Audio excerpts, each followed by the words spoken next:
o tema da mensagem, da série, na verdade, respondendo ao Senhor na crise crescente. Irmãos, nós estamos em 40 dias de jejum e nós chegamos bem no meio do jejum. Alguém já apertou o cinto? O meu cinto apertou, ajustou um botãozinho, porque o trigo, o açúcar desincha, né?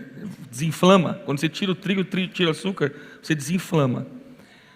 Então, essa mensagem é uma mensagem de alerta, não só para a nossa igreja, irmãos, mas é uma mensagem de alerta à igreja.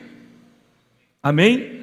É uma mensagem de ensino ao corpo de Cristo, para edificar o corpo de Cristo, na consciência de um tempo que está vindo, onde nós que confiamos, Daniel 11:32, onde nós que conhecemos o nosso Deus, nos tornaremos fortes e ativos.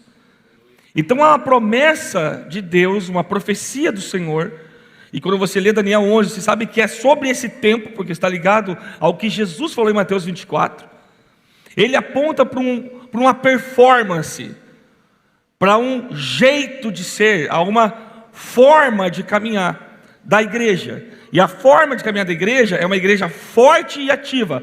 Por que igreja? Porque é o povo que conhece o seu Deus. Então nós ministramos muito sobre isso, e eu quero só revisar os pontos da mensagem. Aqui, achei. Como eu faço o esboço, um emendado no outro, e às vezes eu me perco. Só relembrando então, sobre o que é a liderança de Jesus. Liderança de Jesus, Salmo 118:22. A pedra que os edificadores rejeitaram tornou-se a cabeça de esquina. Efésios 1:22. E sujeitou todas as coisas aos seus pés, e sobre todas as coisas o constituiu como cabeça da igreja. Liderança de Jesus é isso. Outro ponto da mensagem passada, a profecia de Davi, o Salmo 2. Então nós estamos lendo e estudando o Salmo 2. Eu coloquei todo o Salmo aí no PowerPoint, só que ele vai demorar muito para a gente ler. Mas a gente já leu uma boa parte dele, né? Ponto 2, a mensagem passada, a ira das nações. Então os reis da terra se levantarão em fúria para se opor a Jesus e a sua liderança. Salmo 2, versículo 1, 2 e 3. Ponto 3, a mensagem, antes do retorno. Então mostra que antes do retorno, antes da volta de Jesus, a piedade, tanto a piedade quanto o pecado, vão atingir níveis alarmantes, assim, o pico da história, o pico de tudo isso, resultando em um afastamento da fé, mas, ao mesmo tempo, como resposta de Cristo a isso tudo, vai haver o maior avivamento que houve na história da igreja, da humanidade. Então tem vários textos que você pode estudar depois, eu vou ler aqui, você que gosta de anotar vai ler depois. Mateus 24, do 9 ao 13, 2 Tessalonicenses 2, versículo 3, 1 Timóteo 4, versículo 1 e 2, 2 Timóteo 3, 1 e 7, 2 Timóteo 4, versículo 3 a 5, mostra desse tempo, do que acontece antes do retorno de Jesus. Agora, ponto 4, a resposta. Os versos 4, 5 e 6 do Salmo 2, Deus então vai promover um avivamento. O que vai acontecer? O avivamento de Deus vai estar acontecendo. E haverá uma pressão sobre a humanidade. Que tipo de pressão? Essa pressão inclui a ira de Satanás contra o ungido, e tudo que se levanta em adoração ao ungido, o pecado do homem sendo exposto, e os falsos profetas sendo expostos, e os abalos de Deus, para que se exponham os falsos profetas e os falsos ensinos. Está lá em Ezequiel, está lá em Miqueias, está lá em Jeremias. Então nós vamos ver isso acontecer diante dos nossos olhos. Ponto 5, o testemunho verdadeiro versus testemunho falso. Aqui começa a trazer uma responsabilidade para nós, igreja. O povo de Deus deve ser testemunha fiel da verdade de Deus. Amém? O Senhor, na sua ira, Ele falará aos líderes da sociedade por meio do seu povo. Então veja que o Senhor vai usar o seu povo para falar aos líderes da sociedade. Ou seja, em plena perseguição, ou ainda não seja perseguição da grande tribulação, mas em pleno aumento da maldade, Deus vai levantar um povo tão forte, tão ativo, que vai ter acesso às lideranças da sociedade. Vai ter um acesso direto a pontas de esferas, ou seja, da cabeça das esferas de influência da sociedade. Isso já acontece em vários lugares.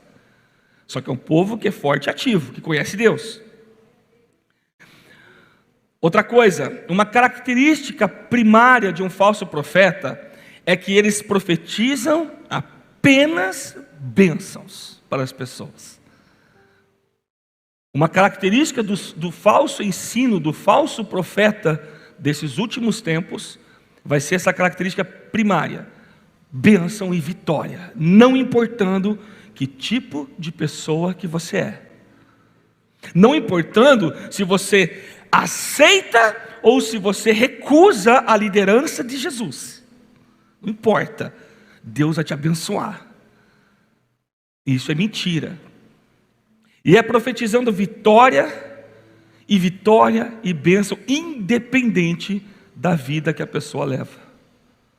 Por exemplo, o cara já separou uma vez por adultério, casou de volta com uma mulher que já foi de adultério, casou no papel apenas, conhece os princípios da palavra de Deus, continua em adultério, continua negociando princípios profundos, bíblicos, que estabelecem o reino dos céus na terra, que é o que Jesus Cristo orou no Pai Nosso: seja feita a tua vontade aqui na terra, como é feita no céu. E a única forma disso acontecer são princípios eternos e inabaláveis, não tem outro.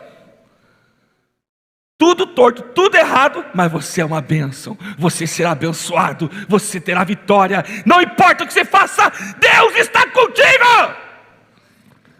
Isso é mentira. Deus não anda com isso, porque a amizade com o mundo é inimiga de Deus.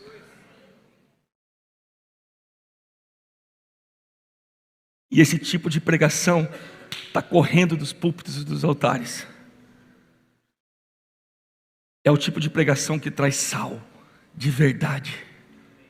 Amém, queridos? Óbvio. Mas o povo que conhece o seu Deus se tornará forte e ativo. Aleluia.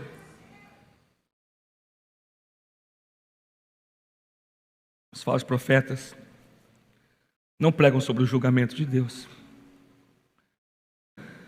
Coloquei os textos de Ezequiel 13 aqui, e eu quero falar sobre esse aqui em específico. Ezequiel 3, versículo 10, eu falei um pouco na última pregação, mas eu quero refalar.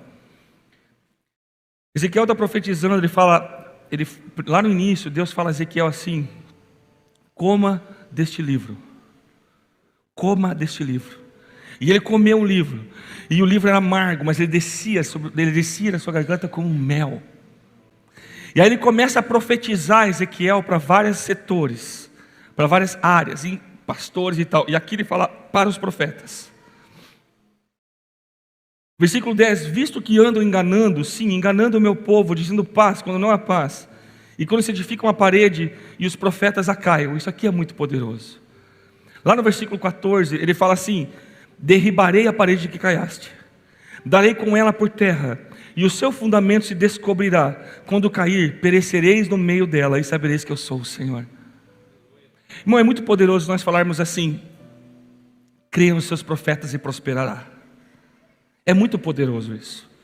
E é bíblico, é promessa de Deus. Talvez você possa entrar numa linhagem sensacionista, no Espírito Santo de Deus não opera mais esse tipo de dom. Só que nós não cremos nisso. Nós cremos sim que o Espírito Santo continua levantando profetas das nações. Deus continua usando seus profetas, porque Ele ainda não aniquilou toda a humanidade, levou para o céu os que vão para o céu, e para o inferno os que vão para o inferno. Isso não aconteceu ainda. Então, enquanto isso não aconteceu, o Espírito do Senhor está gritando aos ouvidos da igreja, e usando a igreja, e levando a igreja a um caminhar. Agora, nós como Past Church temos uma forma de caminhar. E a partir do momento que eu exerço um discipulado sobre a vida de alguém, eu tenho que lembrar de uma coisa: eu estou discipulando alguém pelo Senhor, para o Senhor, com o Senhor. Não é o que eu acho, não é o que eu penso, não é como eu vejo que tem que ser, é como Deus ensina. É uma postura. Eu ia entrar no livro de Miqueias aqui, só que daí ia ficar muito longa a mensagem, ia ficar muito difícil para os irmãos compartilhar no live, porque eu fui no live dessa pregação, meu irmão, que difícil que foi compartilhar aquilo. E foi unânime assim, porque é uma mensagem de ensino e profética muito profunda aos nossos corações. Mas Miqueias, o que eu acho legal, Miqueias significa aquele que é como Deus. E ele se coloca numa geração corrompida entre o reino do sul e o reino do norte, e ele profetiza mais para Judá, mas ele também profetiza Jerusalém. Ele é contemporâneo a Isaías. Só que Isaías, como sobrinho do rei, ele também profetiza mais dentro de Jerusalém, mais falando sobre o Messias, apontando a falha, mostrando o conserto e apontando para aquele que vai reestabelecer todas as coisas. E Miqueias detalha algumas coisas e mostra uma postura muito poderosa para o povo daquela época em Judá. Então, só que fica para um outro domingo ou um outro tipo de evento. Mas se nós discipulamos, o Senhor fala que nós somos como pedras vivas na casa do Senhor. O Senhor fala que nós somos uma construção. A Bíblia nos ensina, faz essa simbologia de que nós como igreja, igreja corpo e igreja indivíduo, somos uma construção. E eu como profeta sou como um construtor, como alguém que está caiando. A palavra caiar não é somente jogar o cal, é a argamassa que faz um tijolo colar no outro. E também o reboco. Então nós como líderes, supervisores, discipuladores, pastores, e você como pai de família, a sua esposa, os seus filhos, você como patrão, a sua empresa, você como funcionário, o seu patrão, os seus irmãos e os seus colaboradores aí junto contigo, não importa o lugar que você esteja, se você tem o Espírito Santo de Deus habitando dentro de você, há a liderança de Deus em você. Porque Deus vai usar a sua igreja para estabelecer o reino que foi estabelecido antes da existência de todas as coisas. Independente do que você tem ou que você não tem, se você tem Deus, anda com Deus e quer Deus, Deus quer usar a sua vida. Simples. Então onde você andar, você é um construtor.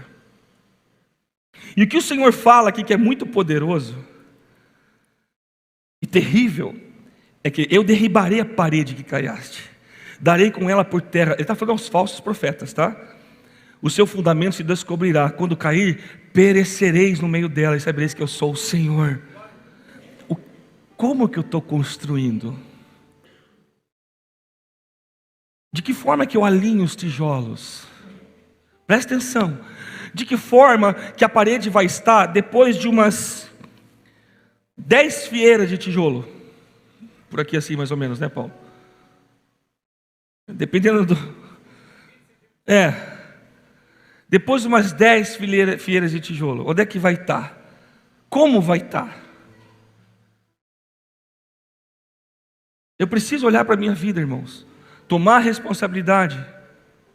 O livro de Ezequiel também fala da responsabilidade sobre os filhos. Também fala da responsabilidade individual de cada um. Que é muito fácil culpar meu discipulador, meu líder, não sei o quê, o pastor, bebê, e não olhar para a sua própria vida.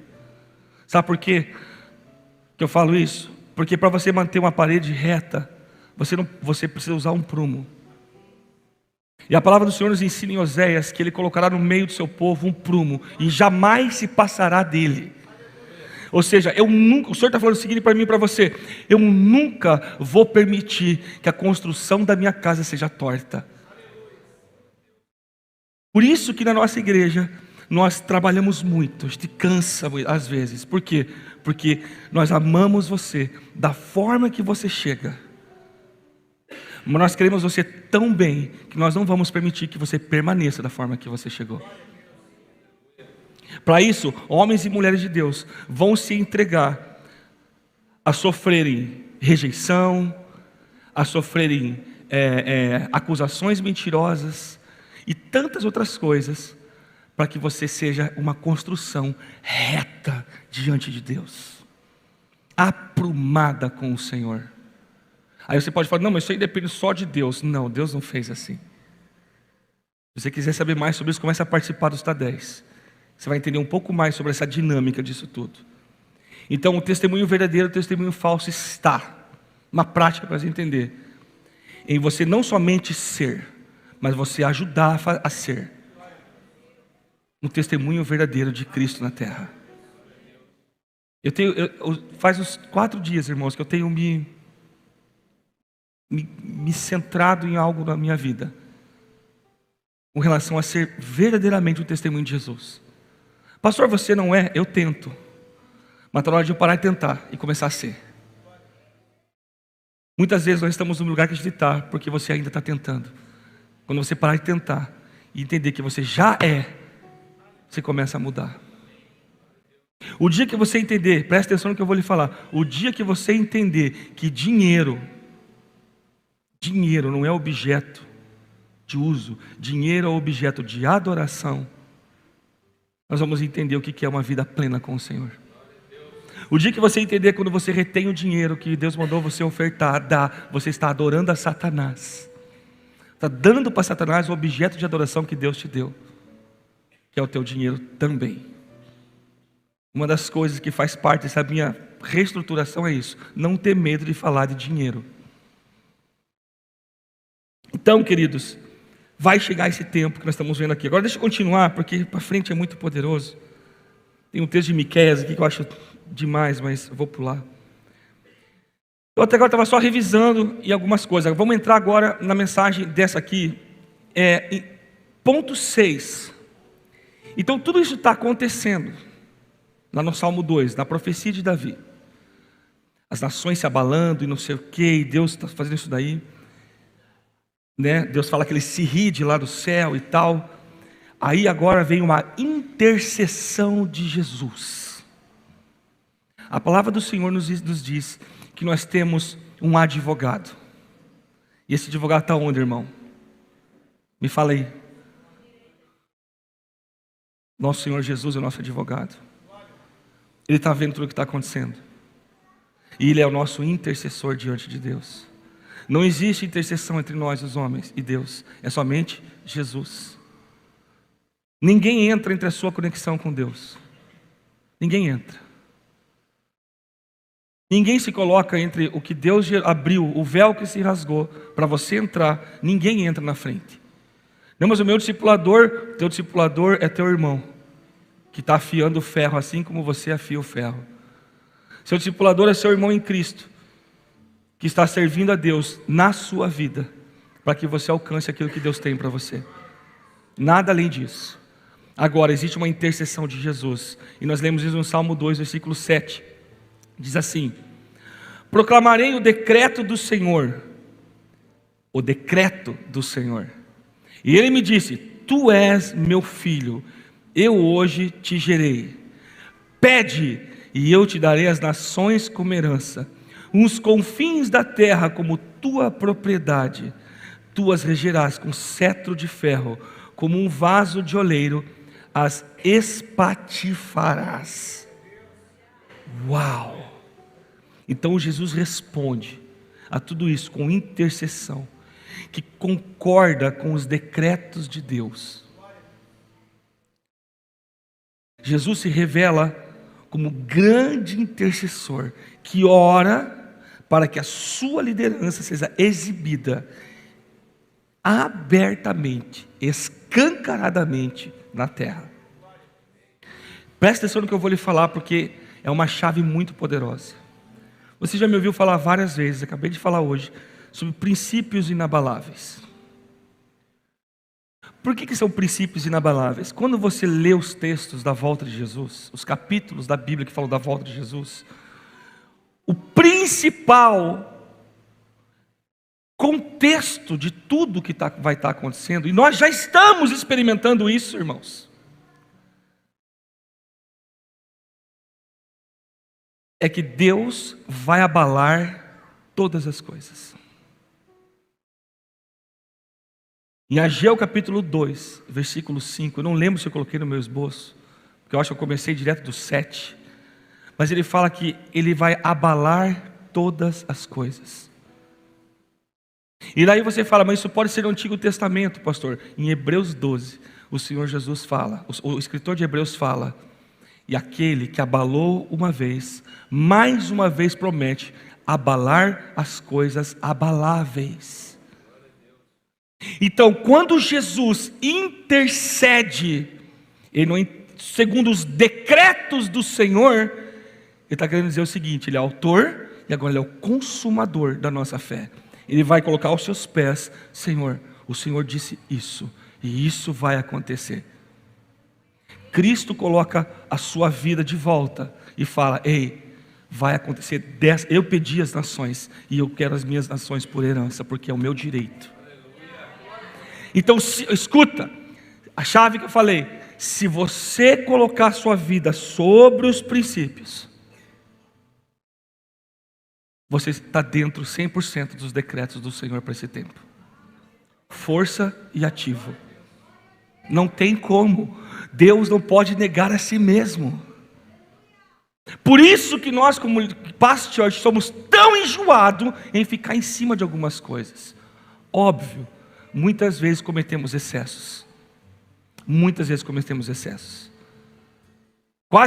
Quase que escrevemos acima daquilo que a Bíblia nos ensina uma segunda didaquê, uma segunda carta de instrução e modus operandi da igreja, como se tivéssemos autoridade para isso. Segundo o meu ver. Não é isso que Deus espera de nós, irmãos. Não é isso que Deus espera da gente. Não é isso que o Senhor vai fazer, está fazendo na cidade de Guaratuba. Não é isso que os adolescentes estavam aqui ontem precisam, que o Kids precisa, que os nossos discípulos precisam, que as empresas dos nossos discípulos precisam. Não é isso que eles precisam. Eles precisam do princípio primordial. E eu vou chegar nele já já. Então Jesus intercede. E a intercessão de Jesus provoca algo. Estão comigo? Ponto 7, o posicionamento da igreja. Posicionamento da igreja. Salmo 2, verso 10. Por isso, ó reis, sede prudentes, aceitai a correção, magistrados da terra. Uau! O que nós somos em Cristo? Reis e... Deus vai corrigir sua igreja. Esse texto também fala dos reis da terra, fala dos governantes. Mas se eu me considero alguém que foi comprado pelo sangue de Jesus, e agora em Cristo eu fui feito sacerdócio real, eu preciso entender que isso aqui é para mim também. Por isso, ó reis, sede prudentes. Qual é a diferença das 10 virgens? Uma é sábia, as outras 5 são sábias e outras 5 são, ou melhor, 5 são tolas e as outras 5 são o quê? Sábias ou prudentes. Davi profetizando: por isso, ó reis, sejam prudentes, aceitem a correção, magistrados da terra. Versículo 11, resposta da igreja, posicionamento da igreja: servi ao Senhor com temor,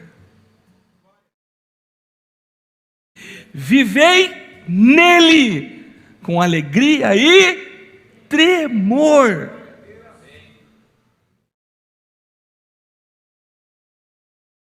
Sabe o que é tremer diante de Deus, cara? Sabe o que é você construir algo e de repente o Senhor fala assim: ó, chega, para, deixa tudo e faça isso. E você nem tenta argumentar, porque os seus joelhos estão assim, ó. Você nem ousa colocar, não, mas veja bem, porque você nem ousa colocar a sua justiça, por quê? Porque o cheiro já começa a subir.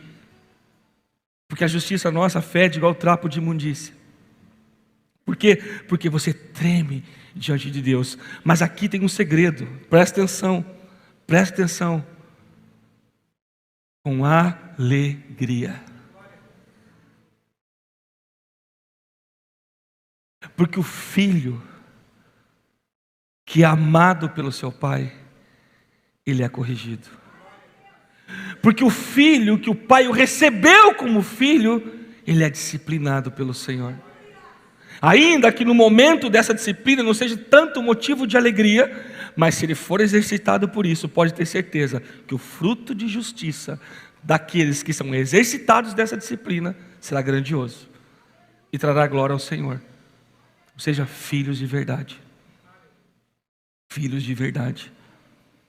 Davi profetizou: servia ao Senhor. Ou seja, irmãos, servia ao Senhor.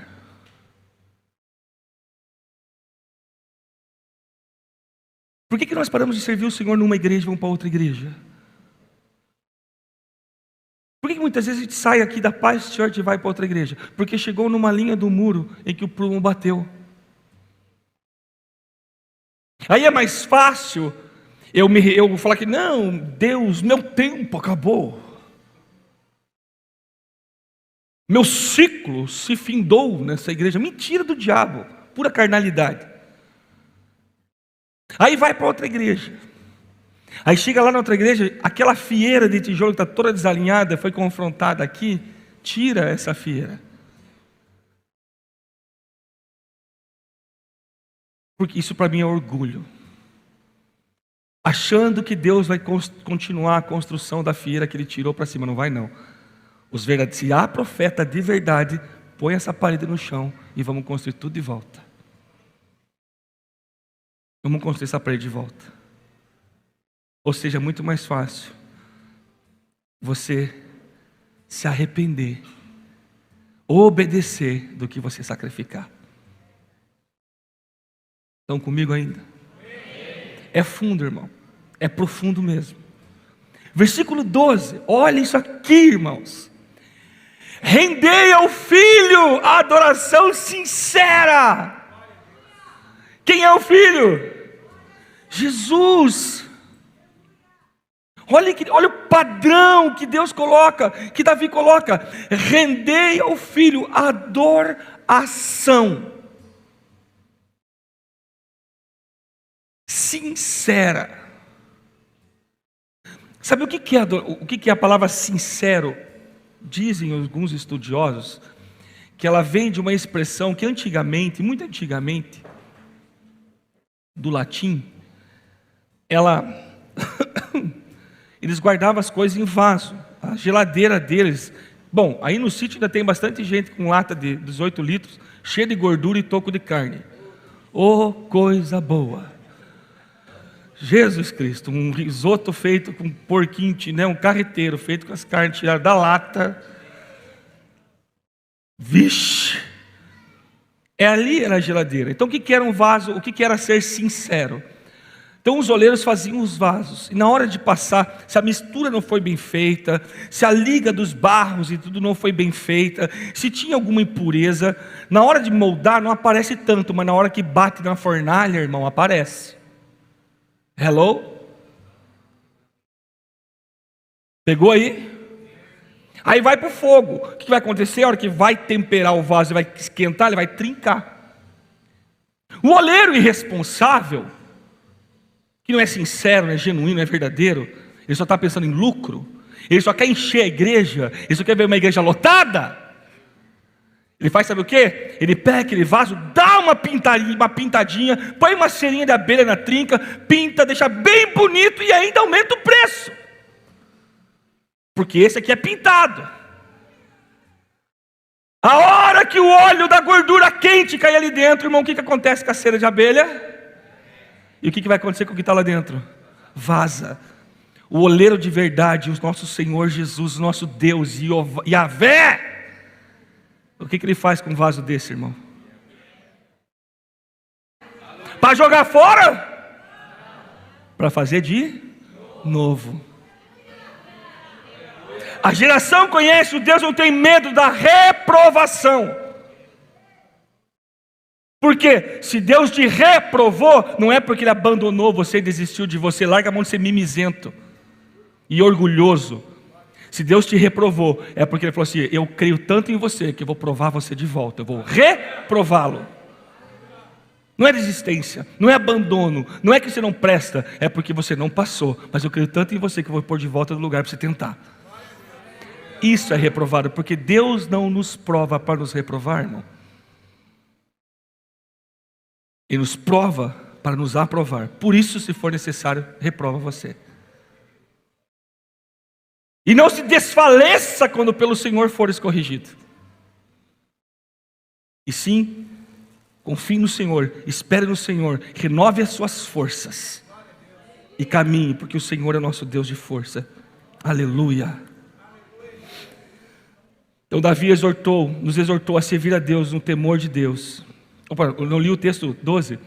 Sincera adoração, para que não se ire e vos sobrevenha a repentina destruição, pois a sua ira se acende depressa. Verdadeiramente, felizes são todos os que nele depositam a sua plena confiança. Uau! Quem quer ser feliz? Deposite no Senhor a sua plena confiança. Total. Só tem uma pessoa que nós podemos confiar cegamente, irmãos: Deus, Jesus, nos seus princípios inabaláveis. Porque quando o Senhor Jesus interceder pelo povo dele, Ele vai pegar os princípios. Tum, tum, tum. Quem estiver ali, vem junto.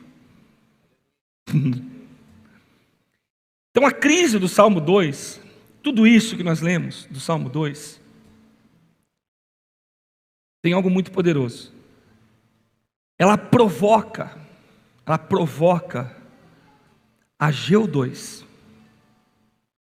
Esse negócio de 2 aqui, irmão, está comigo já há ano. Eu só estou passando mais ou menos assim. Ageu 2 diz assim, versículo 5: segundo a palavra da aliança que fiz convosco, quando saíste do Egito, o meu Espírito habita no meio de vós. Não temais, pois assim diz o Senhor dos Exércitos: ainda uma vez, dentro em pouco, farei abalar o céu, a terra, o mar e a terra seca. Irmãos, eu já ministrei sobre esse versículo 6 aqui. É muito profundo, porque ele fala: eu farei abalar o céu, a terra, o mar e a terra seca. Ele repete, terra e terra seca. Tem um detalhe aqui: terra são os continentes, terremoto. Terra seca é o nosso plantio, é o nosso trabalho, é nossa fonte de renda, nossa fonte de sobrevivência. E o Senhor falou que fará abalar todas essas coisas. Agora, lá em Hebreus 12, quando ele traz de volta ao tempo da graça a promessa profetizada de abalar, ele fala: abalarei as coisas abaláveis. Então, querido irmão, sabe por que muitas vezes sua vida financeira não sai do lugar? Eu não vou falar, você sabe por quê. O Espírito Santo está te mostrando agora por quê. Por que não cresce? Por que não prospera financeiramente falando? Por causa disso que Deus está te falando agora para você. Não é o diabo te acusando, não, é o Espírito Santo te constrangendo. Mas voltando aqui, não quero ficar nesse versículo 6, que é muito poderoso. Versículo 7 ele fala assim: farei abalar todas as nações. Ou seja, ninguém vai ficar de fora. E as coisas preciosas de todas as nações virão. Uau! Encherei de glória esta casa, diz o Senhor dos Exércitos. É óbvio que ele está falando também, historicamente, irmãos, do templo de Salomão, do templo que foi refeito depois de Salomão, tá? Mas está apontando também, você vai ver depois, para nós. Farei abalar todas as nações, as coisas preciosas de todas as nações virão, e encherei de glória esta casa do Senhor Deus dos Exércitos. Minha é a prata, meu é o ouro, diz o Senhor dos Exércitos. Por isso que eu falo, irmão, quando você procura riqueza, Deus que é dono dela esconde. Quando você procura Deus, Ele te dá as riquezas. É simples. É simples. não, porque eu tenho que trabalhar, não, porque eu tenho, porque eu tenho, e Deus é a última opção, pois é justamente Ele que é dono de tudo que você está procurando. É Ele. Desde quando o Senhor deixou alguém que o procura sem achá-lo? Desde quando alguém que bate a porta o Senhor não abre? Ele não pode negar-se a si mesmo. Versículo 8, ele já falou minha para meu outro. Versículo 9: a glória desta última casa será maior do que a primeira, diz o Senhor dos Exércitos, e neste lugar darei a paz, diz o Senhor dos Exércitos. Nós já estamos em Cristo Jesus. Isso aqui já é para a gente. Então, a crise de Salmo 2 provoca Ageu 2. Mas o que isso aqui provocou, esse abalo, tudo isso, ele requer uma resposta. E a resposta está em Joel 2, versículo 11. O Senhor levanta a voz diante do seu exército, porque muitíssimo grande é o seu arraial, porque é poderoso quem executa as suas ordens. Sim, grande é o dia do Senhor, e muito terrível, quem o poderá suportar? Ainda assim, agora mesmo diz o Senhor, convertei-vos a mim de todo o vosso coração. Como? Com jejuns, com choro e com pranto. Irmãos, nós podemos ter uma atitude forte diante dos homens. Forte, não, resolvido, peito empinado, porque eu sou assim, porque podemos ter tudo isso. Agora, se nós quisermos ter essa atitude com o Senhor, nós estamos lascados. Estamos lascados, por quê? Porque diante do Senhor eu preciso de jejum, cara. Eu preciso de jejum, por quê? Porque eu sou tão forte, eu sou tão bom, que eu preciso aprender a ser fraco e ruim. Não ruim no sentido de fazer maldade, mas ruim de não saber fazer alguma coisa. Diante do Senhor, eu preciso reconhecer minhas fraquezas. Pegar aquele orgulho, aquela postura, aquela panca que eu acho que eu tenho, joga fora diante de Deus e vai com um pano de saco, com cinza na cara, coberto de cinza e fala: Deus, eu sou uma fraude sem o Senhor. Eu não sei sem o Senhor. Não, porque eu sei, porque eu conheço, o Senhor já me ensinou isso. Não. Senhor, o Senhor me ensinou isso tantas vezes. Eu acho que eu ainda não consegui fazer o que o Senhor pediu para eu fazer. O que o Senhor quer que eu faça? Deus, eu não consigo sem o Senhor. Pranto, choro. Não culpar aquele, porque fulano, porque não me perdoa. Crie vergonha na sua cara e chore diante do seu Deus. Que é quem te salvou. Ninguém aqui morreu na cruz por você. Somente Jesus. É bom culpar os outros, é fácil, coisa de covarde. Homens de verdade choram diante do seu Deus. E quando sai de lá, aí sai um leão.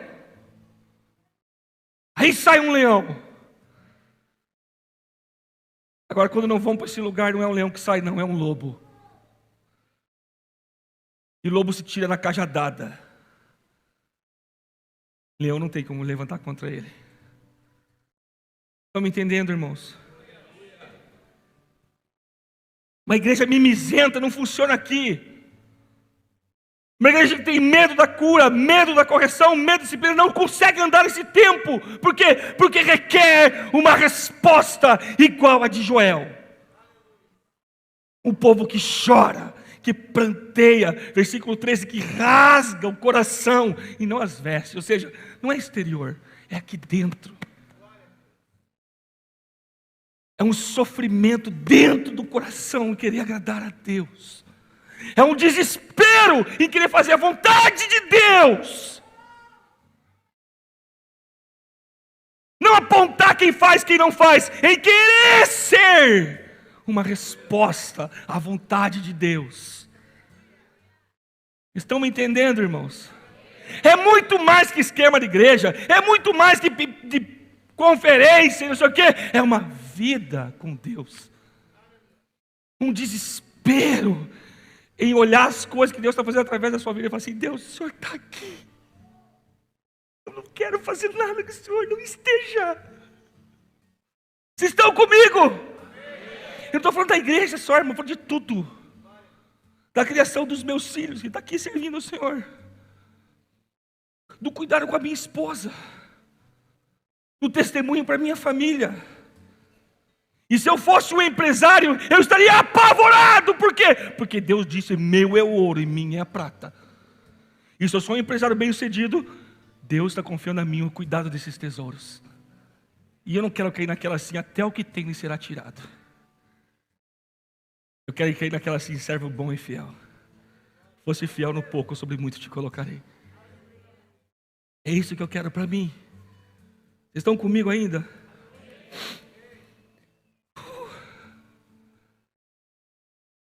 Rasgai o vosso coração nas vossas vestes, convertei-vos ao Senhor vosso Deus, porque Ele é misericordioso, é compassivo, é tardio em irar-se, grande em benignidade, e se arrepende do mal. Isso aqui é um mistério para mim, irmão. O se arrepende do mal para mim é um mistério. Quem sabe se não se voltará e se arrependerá e deixará após si uma bênção, uma oferta de manjares, libação para o Senhor vosso Deus. Olha o Senhor praticamente pedindo para nós: se arrepende, cara. Arrepende, se conserta. Sabe, oferta. Eu não estou falando só de dinheiro não, querido, estou falando de uma vida. Eu pego muito no pé do ministério de louvor, sabe por quê? Porque se nós subimos aqui somente para tocar e cantar e botar defeito nos outros, que tipo de aroma está subindo nas narinas de Deus?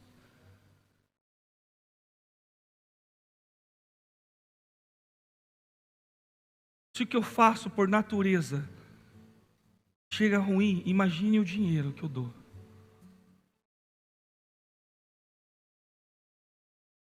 Não estou falando que eles são assim, mas eu pego muito no pé deles. Por quê? Porque a responsabilidade deles aqui, a responsabilidade do ministério de louvor é a mesma que a minha. Se a Mel está cantando aqui, ela está ministrando vocês.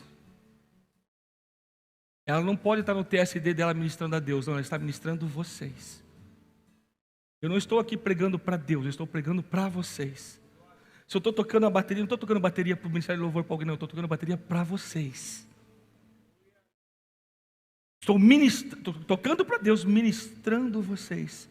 Por isso que eu pego no pé deles. Porque a responsabilidade é a mesma de quem está pregando. Igual, sem menos, sem mais. Igual.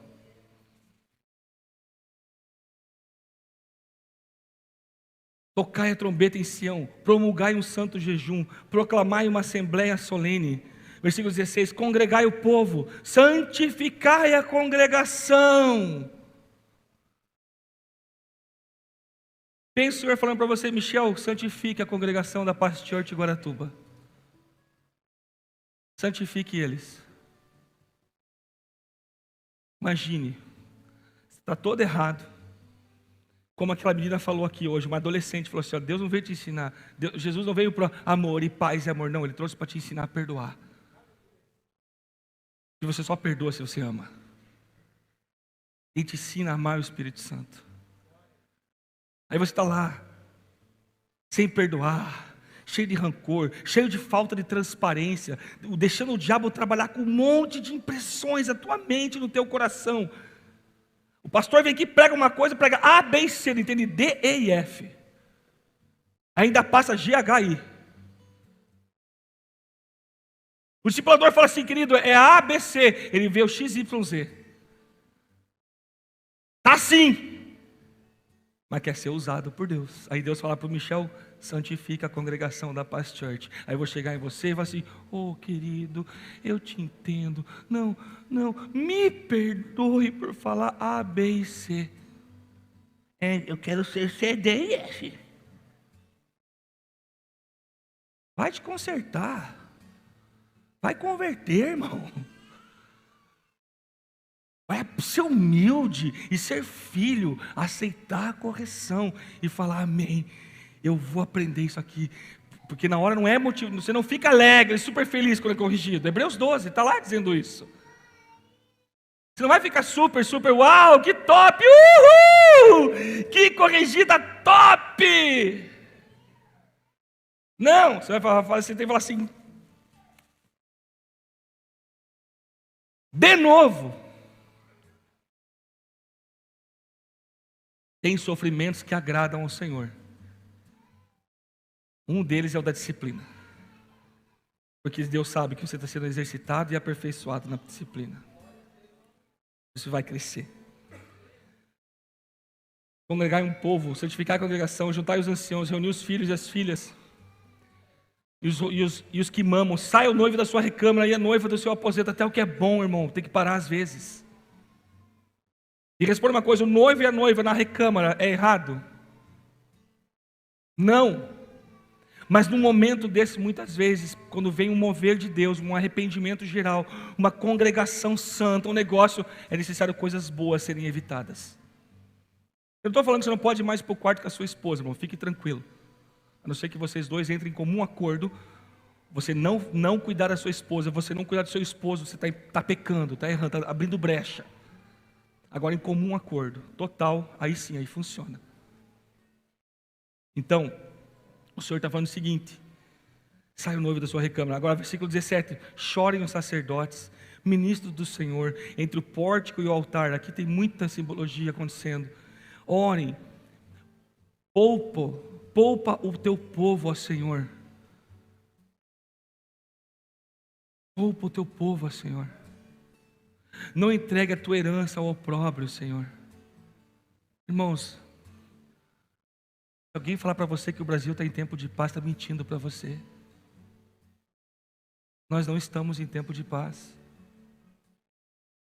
Nós estamos prestes a cair, irmãos. Uma das coisas mais terríveis que pode existir, que são ditaduras. São governos autocráticos, são governos autoritaristas. Nós estamos prestes a entrar nisso. E muitas vezes a gente está só se deleitando num vento que já soprou há um tempo atrás, só que já parou de soprar. Está só a brisa ainda acontecendo. Então nós temos que chorar e falar: Deus, poupa o teu povo, Senhor. Não entregue a tua bonança ao opróbrio, para que as nações façam escárnio dele. Porque onde dizer que entre os povos, onde está o seu Deus?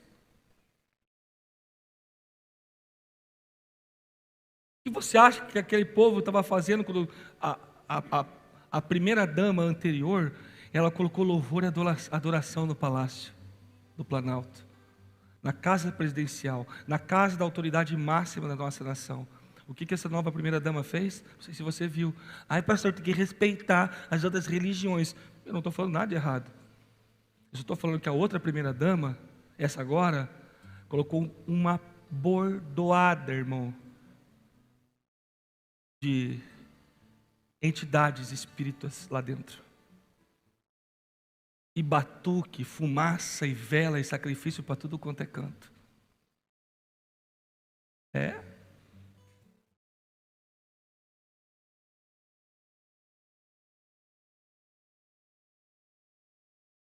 E talvez estejam falando agora para alguns crentes: ué, cadê o teu Deus?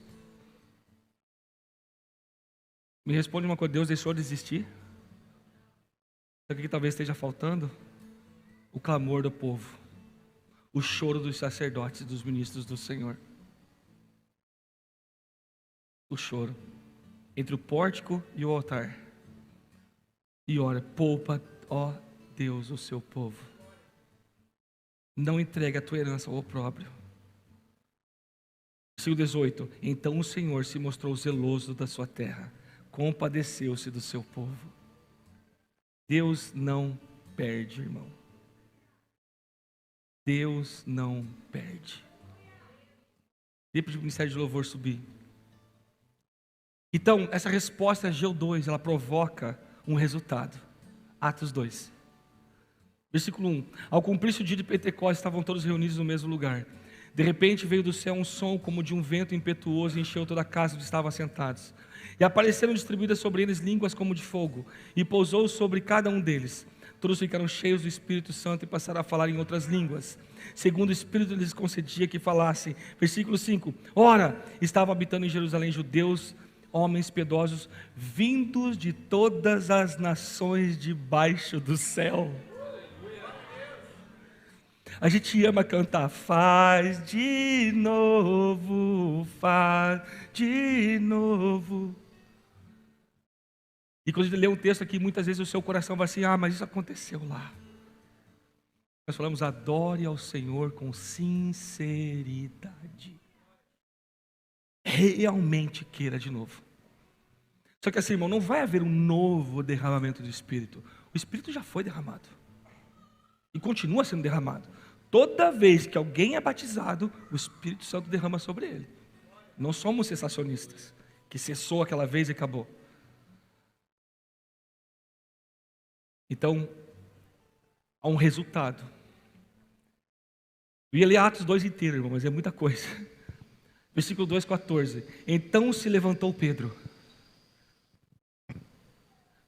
Irmão, olha a simbologia disso. Então se levantou Pedro. Jesus chegou assim, o que dizem os homens que eu sou? Os discípulos falaram assim, tu és Elias, tu és João Batista, tu és esse, tu és aquele. Mas e vocês, discípulos, o que dizem que eu sou? Vocês que me conhecem, falam o quê? Que eu sou o quê?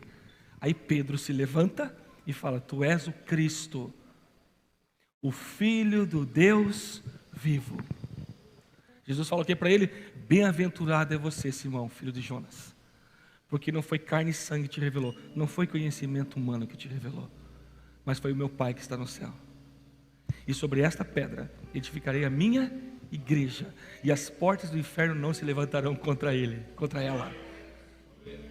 Qual pedra? Cristo, filho da igreja. Veio o Espírito Santo, acendeu os caras. Quem que se levanta? Pedro. Pedro que está simbolizando, sabe o que? A voz apostólica da igreja de Jesus Cristo. O mundo vai ouvir, está ouvindo e vai ouvir ainda mais a voz apostólica da igreja do Senhor Jesus Cristo. Pedro se levantou com os 11, nunca sozinho. E erguendo a voz, advertiu-os nesses termos: varões judeus e todos os habitantes de Jerusalém, tomai conhecimento disso e atentai nas minhas palavras.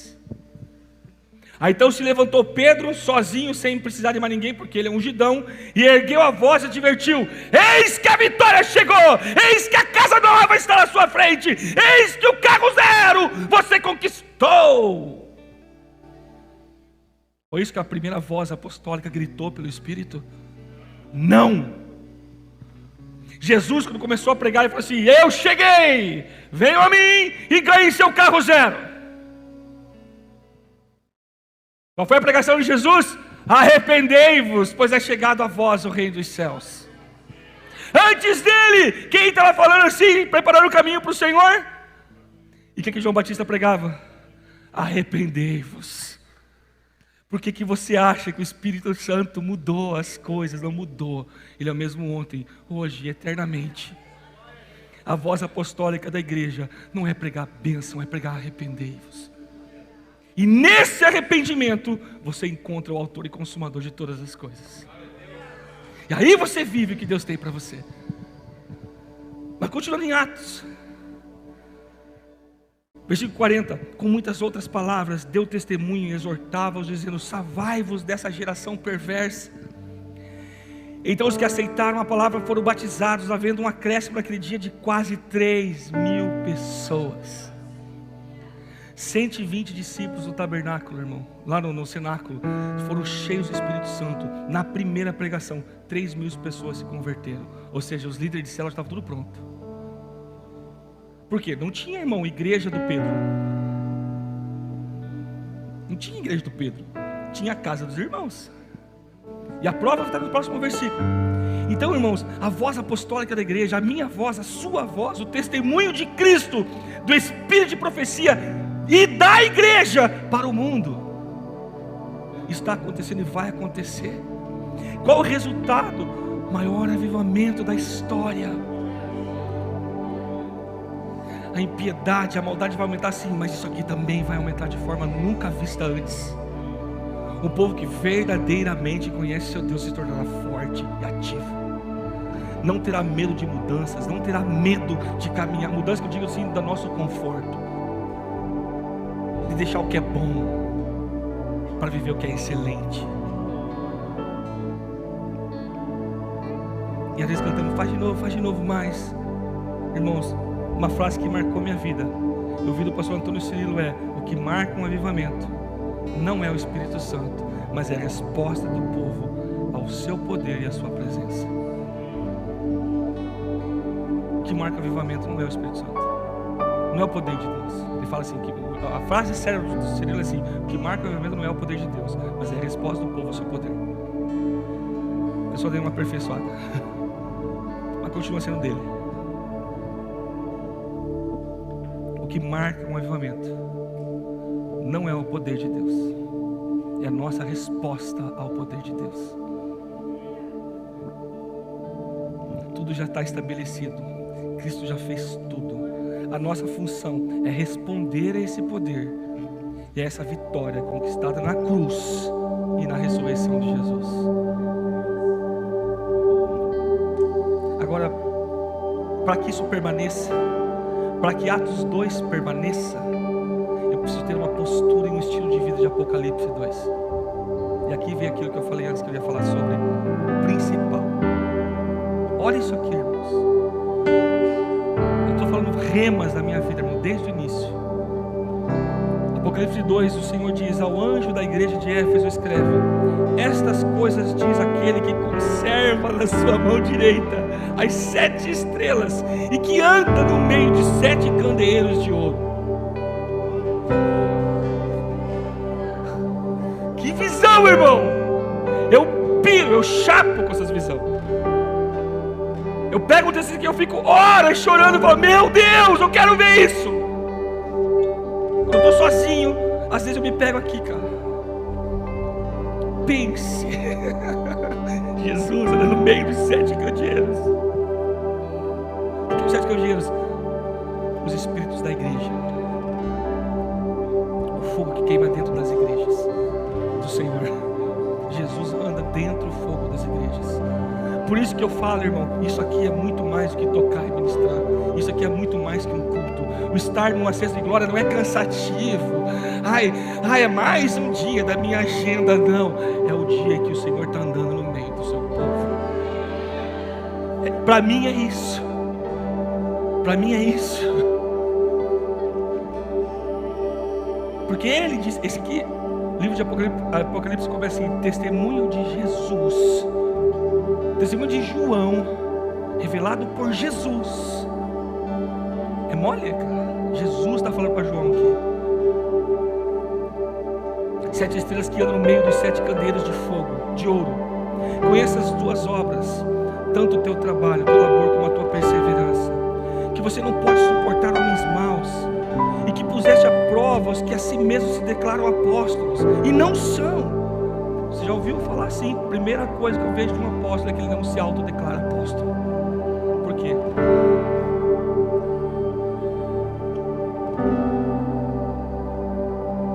E que puseste à prova os que a si mesmos se declaram apóstolos e não são, e os achastes mentirosos. E tens perseverança, suporta a prova por causa do meu nome, não desiste, não esmorece. Olha que igreja, irmão. Tenho, porém, contra ti que abandonaste o teu primeiro amor.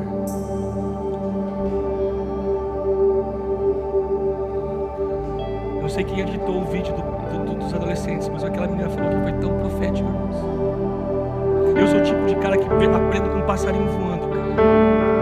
Eu pego essas coisas. O que essa menina falou foi o Espírito Santo gritando para nós. Jesus não veio para nos ensinar a amar, trazer amor, paz e amor. Ele é a paz, Ele é o amor. Mas Ele veio nos ensinar a perdoar. Porque é impossível você doar tanto a ponto de amar aquele que não merece ser amado. Nós podemos ser uma igreja, irmão, poderosa. A igreja do Senhor Jesus pode ser poderosa, ela pode ser uma igreja com boas obras, que trabalha muito, que persevera muito, que é empolgada, que empolga os seus membros. Pode ser tudo isso. Pode ter uma palavra que toca a alma das pessoas, elas chorem, emocionadas com o que foi pregado. Pode ter tudo isso. Ótimo, glória a Deus, você tem dom. É para isso. Ela pode perseverar, suportar prova. Por causa do nome de Jesus, somos zelosos com o nome de Jesus. Nós não esmorecemos, nós não apaga. Mas se nós abandonarmos as primeiras obras, se nós abandonarmos o nosso primeiro amor, o Senhor tem sim contra nós.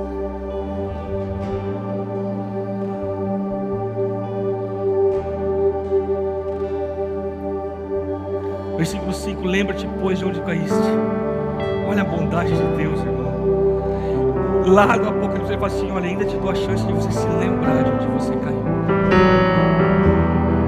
Lembra que aqui está tratando do pecado. Aonde que você caiu? Do mais fundamental de todas as coisas. Parou de amar. Desconfia de tudo, de todos. Não perdoa ninguém. Não se permite perdoar. Ser curado interiormente, não, eu sou curado. Orgulho. Não permite aprofundar, não permite fundo. Começa a colocar 400 rótulos teológicos nas coisas, mas não permite. Deus, eu não conheço nada. Não vai para o lugar de Joel. Eu não consigo.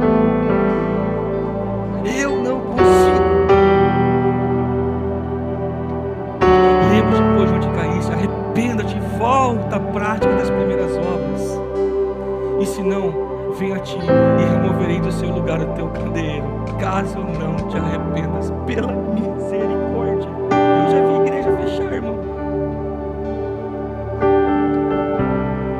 Eu já vi castiçal ser tirado de igreja. É triste.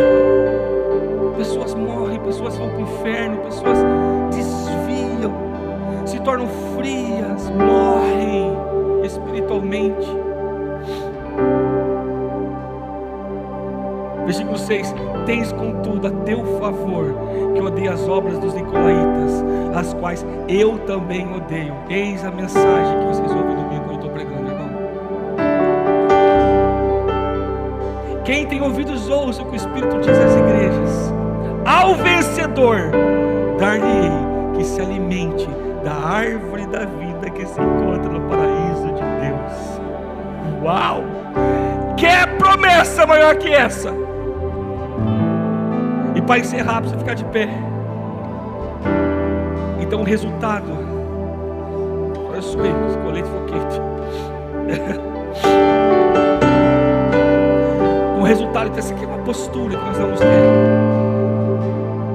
Você vai perceber isso nos discipulados, você vai perceber isso nos GLs, nos TADEs, nas reuniões. Você vai perceber isso. Deus vai assim: segura com a mão direita, Michel, segura aí, segura com a direita, esquerda, segura aí, agora vira para a direita.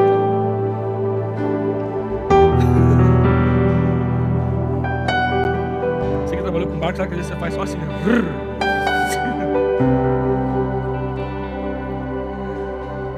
O resultado de perseverar nessa postura nos leva a Atos 2 de volta.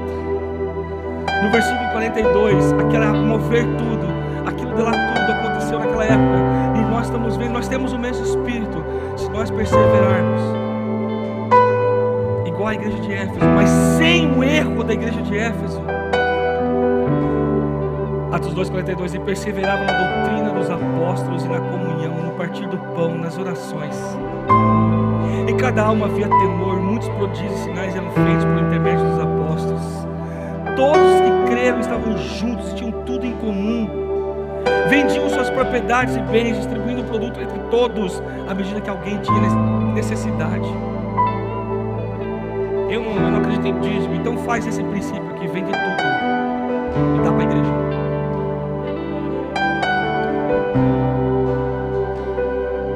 Esse é o princípio bíblico de oferta da igreja do Novo Neotestamentária. Já que você quer se prender no princípio que você diz que é da lei,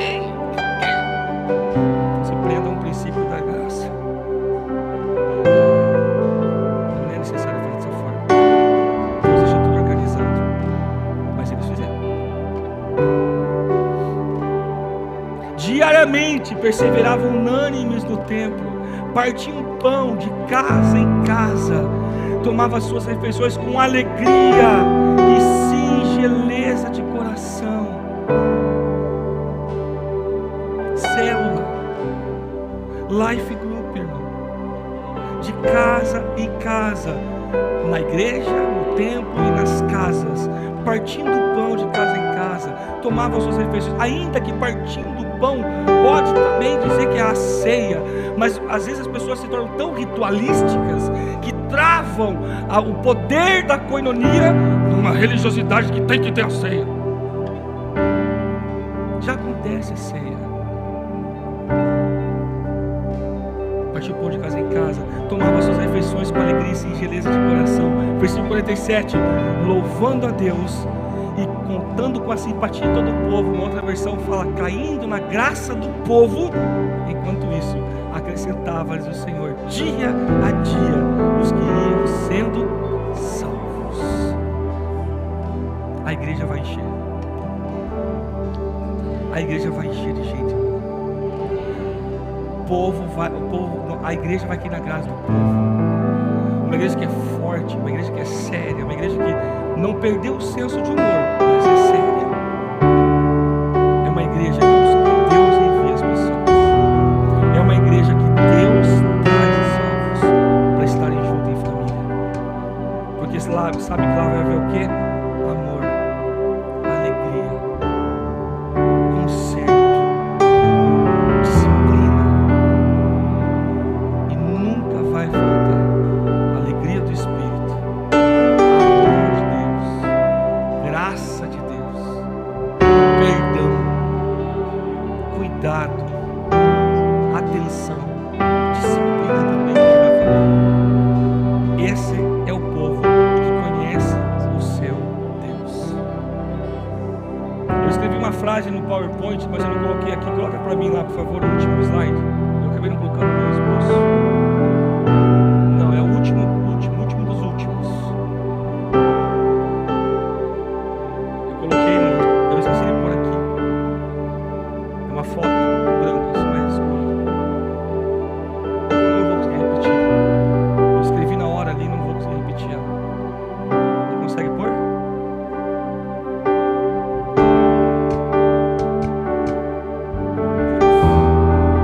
Bom, vocês vão ficar sem ouvir a frase que eu escrevi. Essa aqui? Essa aí mesmo. Obrigado, galera. A maior vitória que Deus já deu foi a vida do seu filho. Vindo do seu filho, morte para os nossos pecados e ressurreição. A maior resposta que Jesus deu foi enviar seu Espírito Santo aos seus discípulos. E a maior resposta que podemos dar com a sua igreja é andar com Deus, respondendo ao poder do seu Espírito Santo e como indivíduos e corpo de Cristo, ser a igreja de Jesus Cristo. Não tem coisa mais poderosa, irmãos, do que ser igreja. Não, meu dom é bom, não é mais poderoso que ser igreja. Não, o que eu sei é bom, não é mais poderoso que ser igreja. A pregação é top, não é mais poderoso que ser igreja. A gente tem uma coisa, irmãos, que traz a vontade de Deus para a terra, é a igreja. Que Deus abençoe a sua vida. Que o Senhor nos ensine a viver assim. Que nós não venhamos a esmorecer ou a ter medo de alguma coisa. Não, nossa postura não é de medo, porque o Espírito Santo não é de medo. Que o Senhor coloque no seu coração uma chama que queima por Ele. Uma chama que pede para a volta de Jesus. Um fogo ardente no seu coração de ver Deus se manifestar na sua vida e através